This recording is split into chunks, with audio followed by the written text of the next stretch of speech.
Olá pessoal de custos, voltamos com mais um vídeo aula. Hoje vamos falar sobre os princípios fundamentais da contabilidade de custo. Esses princípios fundamentais que são aplicados a custos são os princípios que a contabilidade utiliza como parâmetro, como divisor do que é certo ou errado, como fazer as coisas. Os princípios contábeis não são leis científicas capazes de ser provadas por meio de testes. São normas que, por convenção, foram adotadas e consideradas adequadas para demonstrar o patrimônio de uma entidade, de uma empresa e as suas mutações, as suas movimentações ocorridas durante algum período, durante 1, 2, 3 exercícios sociais. São, portanto, convenções que variam no tempo e no espaço, evoluindo de acordo com as circunstâncias, sendo atualizada contemporaneamente.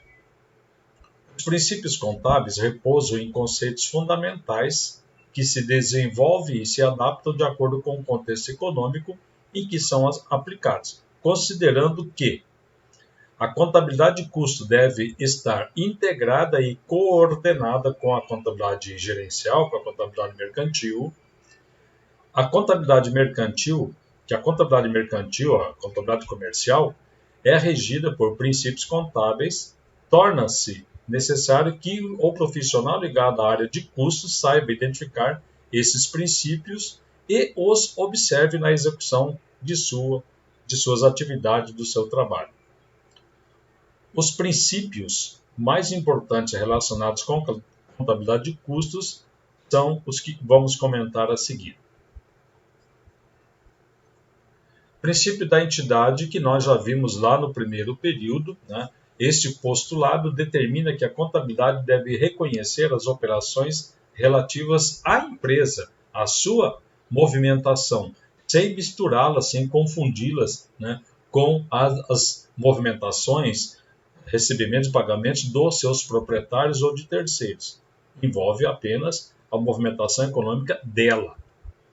Desta forma, a contabilidade de custo reconhecerá como custo da produção apenas os gastos incorridos pela empresa em seu processo produtivo, não reconhecendo, portanto, os gastos incorridos por outras empresas, mesmo que pertencentes ao mesmo grupo empresarial. Faz parte do mesmo grupo, então essa despesa vamos lançar naquela outra empresa. Não, cada empresa é uma entidade individual.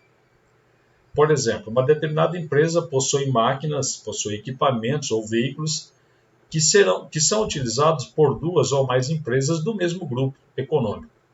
Nesse caso, os gastos referentes à depreciação, à manutenção e à operação desses bens deverão ser rateados, distribuídos para as empresas na proporção em que cada uma utiliza esse equipamento, da sua respectiva utilização. Ou a empresa que é proprietária desses bens deverá cobrar pelos serviços prestados e reconhecer os gastos proporcionalmente como custo do serviço prestado. Ela aluga e cobra as despesas incorridas. Princípio da continuidade. Os princípios contábeis são estabelecidos supondo a empresa em funcionamento e não no que ela vai parar daqui 1, 2 anos. Por isso, os critérios de avaliação do patrimônio de uma entidade em atividade produtiva são os do custo de aquisição ou do custo de produção, e não o custo que seria obtido, o valor de mercado desse. Então, é o custo de aquisição ou o custo para produzir aquele bem, e não quanto está valendo hoje no mercado. Então, o princípio da continuidade serão avaliados, então, de acordo com os seus registros, e não a perspectiva futura.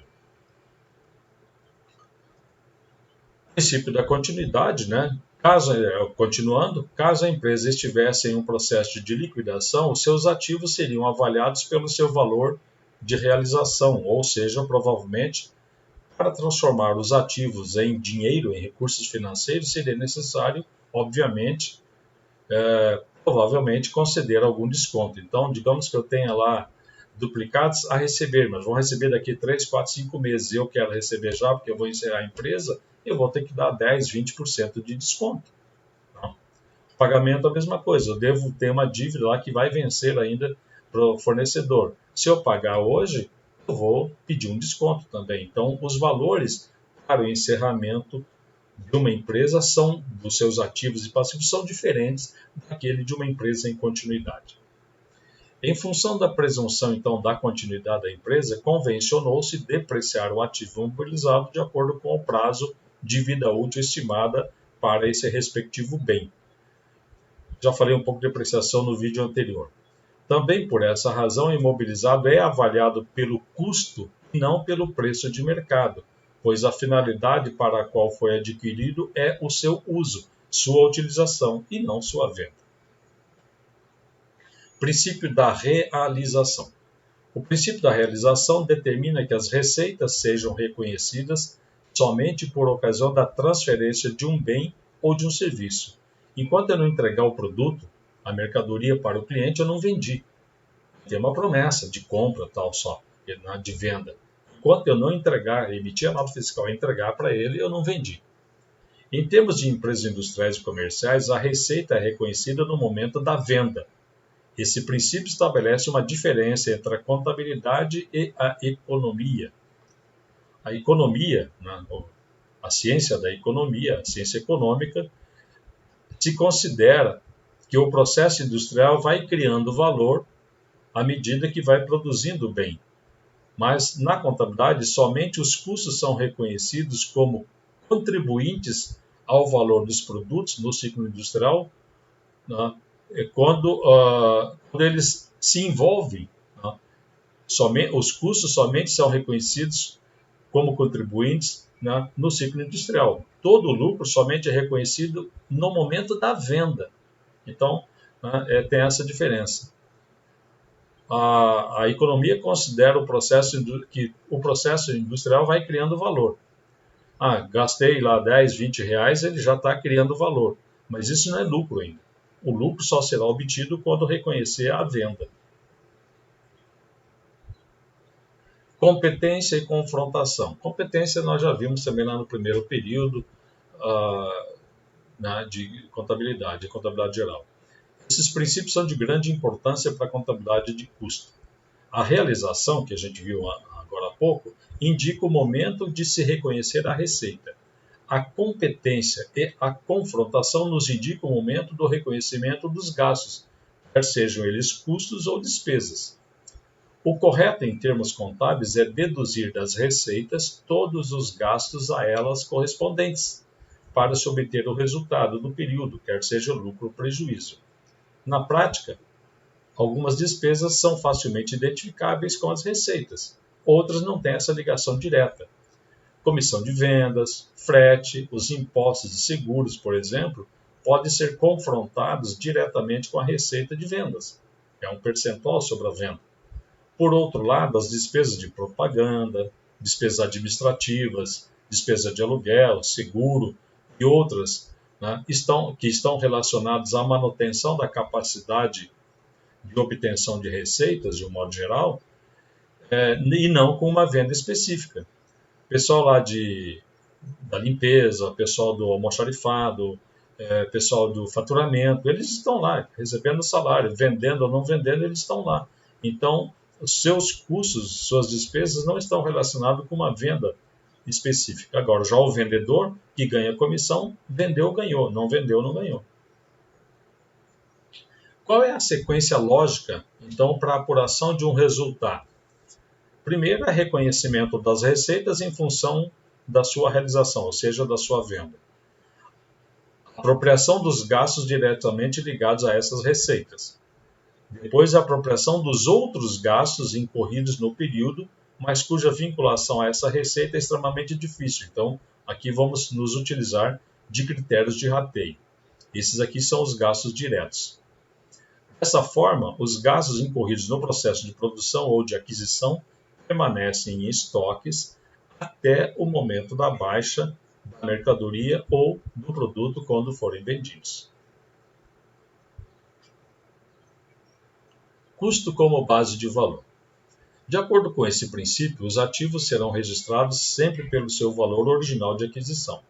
Esse princípio pressupõe a estabilidade do poder aquisitivo da moeda. No Brasil, até meados da década de 90, precisamente em 1994, e em outros países, a estabilidade da moeda monetária não existia. E, como consequência, o custo histórico deixava muito a desejar. Por isso, foram criados mecanismos de correção monetária do balanço que procuravam amenizar esse problema.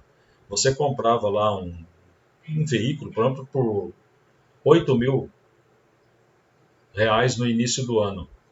Passados 5, 6 meses, como a inflação, por exemplo, em março de 94, a inflação era 83%. Então, numa inflação de quase 100%, de um mês para o outro, o veículo que era 8 aumentou 100, foi para 16. Imagina 12 meses. Então, comprou por 8, no final do ano, se fosse comprar o mesmo, seria 80 mil. Então, precisava dessa correção monetária. Essa sistemática de correção monetária adotada no Brasil determinava que fossem corrigidos monetariamente o ativo permanente e o patrimônio líquido, ou seja, só eram objetos de correção os itens não monetários. Por quê?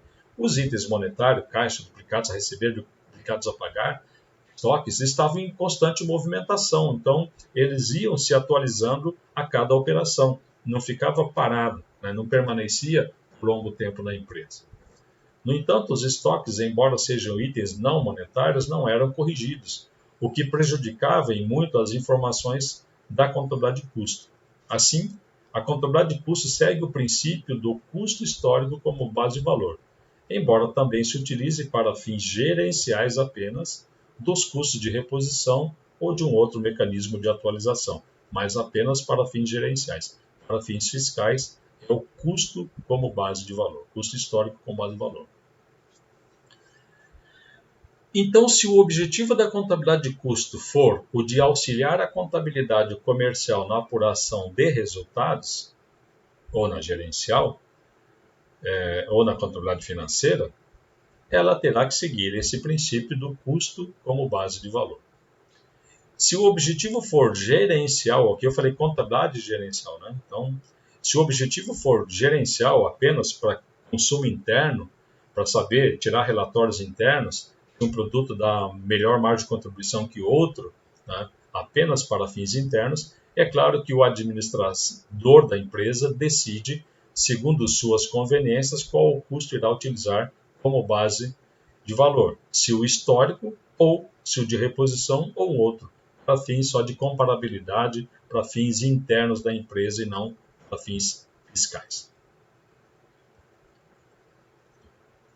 Denominador comum monetário. Esse princípio determina que as demonstrações contábeis devem ser expressas em moeda nacional. Logo, todos os custos incorridos nos processos produtivos devem ser passíveis de avaliação na moeda. Compramos um equipamento por $50.000. Ok. Ele será contabilizado como 50.000 vezes 4, vezes R$5, no dia da liberação lá na aduana. Então, $250.000, $50.000, ele será registrado em moeda nacional, né, por 250 mil na conversão da moeda no dia da liberação na aduana. E daí, obviamente, que a sua depreciação tal será com base nesses R$250.000 e não nos $50.000. Um outro princípio importante da uniformidade ou da consistência. Deve a empresa seguir uma uniformidade na aplicação de seus procedimentos contábeis no decorrer do tempo para não prejudicar a análise comparativa dos custos no transcorrer de seus diversos exercícios sociais. Digamos que ela utilize o método de avaliação do estoque, o EPS. Daí, no próximo ano, ela passa para o EPS. E no ano seguinte passa para a média ponderada. Depois volta para o EPS. Viraria uma bagunça. Então, adotado um princípio, adotado um método, siga aquele método. Ele apropria os custos indiretos com base no percentual de mão de obra que cada produto utiliza. Daí o ano que vem muda para a proporção da matéria-prima, das horas máquinas. Não, ele deve ser consistente, uniforme na utilização dos seus procedimentos, dos seus métodos. Senão essa comparação fica super prejudicada, né? Porque é difícil comparar alhos com bugalhos. Você tem que comparar as mesmas, com períodos, com as mesmas técnicas, com os mesmos métodos. Quando houver a necessidade de alteração de algum critério ou quando a mudança melhorar a qualidade da informação transmitida aos usuários, né, e a empresa decidir mudar, esse fato ela pode. Esse fato e seus efeitos devem ser claramente demonstrados, evidenciados, devendo inclusive ser objeto de notas explicativas. O que mudou e qual foi a repercussão, né, dessa mudança no resultado do exercício. O estoque era avaliado pelo PEPs e o lucro foi tantos R$1.000. Porém, esse ano, em função disso, daquilo outro, uniformidade com os demais concorrentes, tal, passamos para a média ponderada. Com isso, o lucro do exercício foi 22 mil. Então, né, teve essa mudança. Conforme veremos nos próximos encontros, a simples mudança de critério de rateio de custos, eu falei de percentual de mão de obra, da matéria-prima, do número de horas máquinas, né? Esses são os critérios de rateio, afeta a apuração dos custos dos produtos fabricados no período e, consequentemente, distorce o resultado apurado. Então, é sério esse assunto. Um outro princípio também interessante é o princípio da relevância ou da materialidade. Esse é um princípio fundamental da contabilidade de custos também. Ele torna dispensável, né, ele dispensa um controle mais rigoroso de itens de pequeno valor monetário em relação aos gastos totais, tornando possível a aplicação de conceitos de custo e benefício na implantação de um determinado controle interno. Alguns materiais de pequeno valor podem, por exemplo, ser considerados custo por ocasião da sua aquisição e não serem incorporados aos produtos à medida que vão sendo utilizados, como seria o caso normal.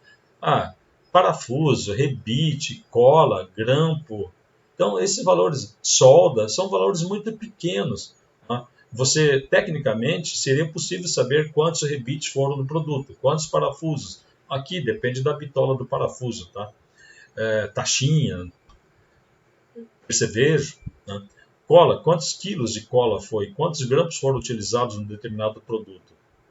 Se vocês estivessem em sala de aula, eu ia pedir para vocês olharem aquela borrachinha preta que envolve a carteira de vocês, pedir para cada um contar quantos grampos tem.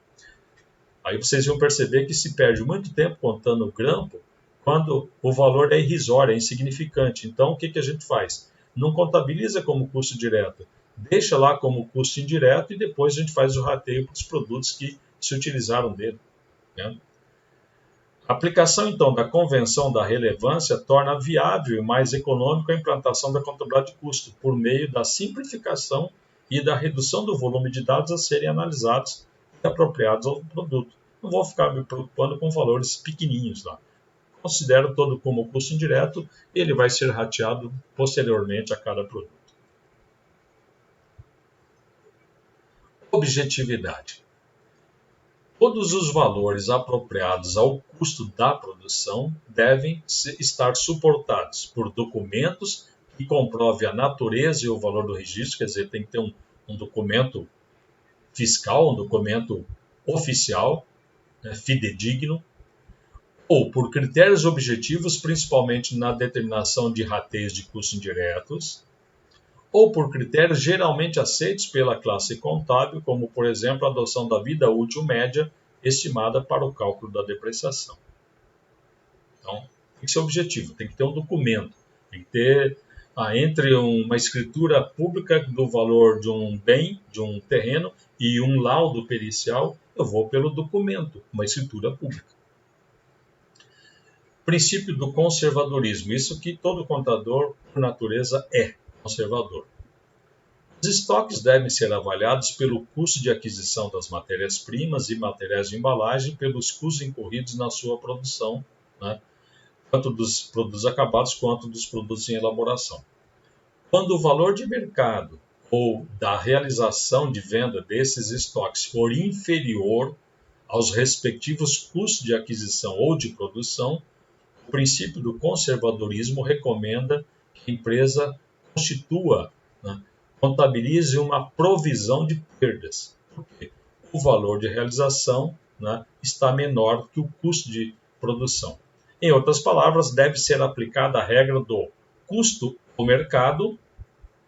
Entre o custo e o valor de mercado, dos dois você vai pegar o menor para a avaliação do estoque. Por exemplo, saldos dos estoques no dia 31 de dezembro. Custo da produção, 380 mil.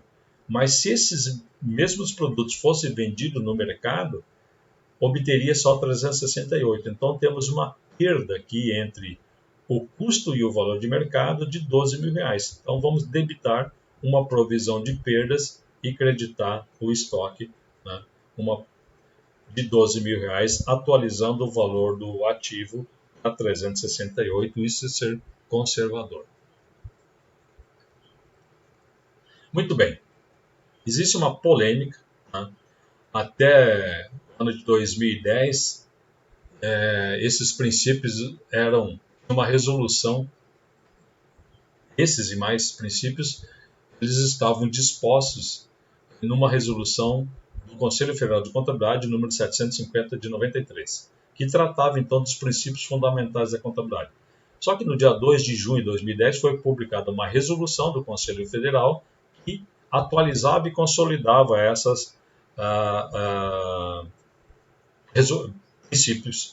esses princípios. O texto legal não teve uma grande repercussão na contabilidade, no meio contábil, e nem tão forte divulgação, já que era desconhecido por muitos profissionais e acadêmicos dos cursos de contábeis. No entanto, tais alterações visavam, mais uma vez, o processo de convergência às normas internacionais de contabilidade. As alterações trazidas pela nova resolução, pela 1282, né, inicia já no seu primeiro artigo, onde a própria denominação dos princípios, que antes eram chamados de princípios fundamentais da contabilidade, agora recebe o título simplificado de princípios da contabilidade. Deixaram de ser princípios fundamentais, só questão de nomenclatura, considerando ser esta nomenclatura suficiente para o perfeito entendimento dos usuários das demonstrações contábeis e dos profissionais dessa ciência. Princípios da contabilidade. Não precisava dizer que é fundamental. Assim, com relação aos princípios propriamente ditos, nada de muito relevante foi alterado. Exceção feita, é claro, a atualização monetária, que era também um princípio, né, que ele fora revogado expressamente, né, e os possíveis efeitos monetários passam a ser tratados dentro do regime do registro pelo valor original, do princípio do registro pelo valor original. Então, a partir de 94, como houve a estabilidade da moeda, não tinha por que mais atualizar os dados, atualizar os valores da contabilidade, então deixou de ter, foi proibida a atualização da chamada correção monetária. Desde então, segundo a resolução 750 e com essa 1282, são esses os princípios. O princípio da entidade, de uma forma resumida. O princípio da entidade, que reconhece o patrimônio como objeto da contabilidade e afirma sua autonomia em relação aos sócios ou terceiros. O princípio da continuidade, que pressupõe que a entidade continuará em operação no futuro, não vai encerrar agora. O princípio da oportunidade, que refere-se ao processo de mensuração e apresentação dos componentes patrimoniais para produzir informações íntegras, corretas e tempestiva. Tempestiva é no tempo certo. Aí eu tenho um prazo, não adianta encerramos o balanço de 31 de dezembro de 2019. Eu tenho lá fevereiro, março no máximo para entregar esse balanço, porque se eu entregar em julho, agosto, setembro, já perdeu o tempo, né? Não foi no tempo previsto. Então tem que ser íntegro, correto, preciso e no tempo certo. Se ele for feito fora de tempo, perdeu a utilidade aquela informação. Registro pelo valor original ou pelo valor histórico, é o mesmo, né? Determina que os componentes do patrimônio devem ser inicialmente registrados pelos valores originais da transação. E o da competência também, né? Que determina que os efeitos das transações e outros eventos sejam reconhecidos nos períodos a que se refere. tive uma receita com vendas em janeiro, independente se eu vou receber em fevereiro, março, abril, é a receita de janeiro. Tem uma despesa de salário do mês de janeiro, mas eu só pago em fevereiro, é despesa de janeiro, independe da época que eu vou pagar. E o da prudência indica a adoção do menor valor para os componentes do ativo e de maior valor para o passivo. Então, é o prudência, o conservadorismo. Sempre que eu for fazer uma projeção para os meus ativos, eu vou fazer de um valor um pouco menor, para não ter surpresa, e das dívidas eu vou fazer um pouco maior, assim nunca serei surpreendido. O que são convenções contábeis? Com base na grande margem de liberdade no qual os princípios da contabilidade apresentam para o contador, as convenções restringem, delimitam esses princípios, definindo de forma mais clara e precisa o seu significado. Por exemplo, a Resolução 750 não faz referência às convenções contábeis. Entretanto, é pertinente que conheçamos tais convenções universalmente aceitas, dada a importância que elas representam para os registros contábeis como um todo.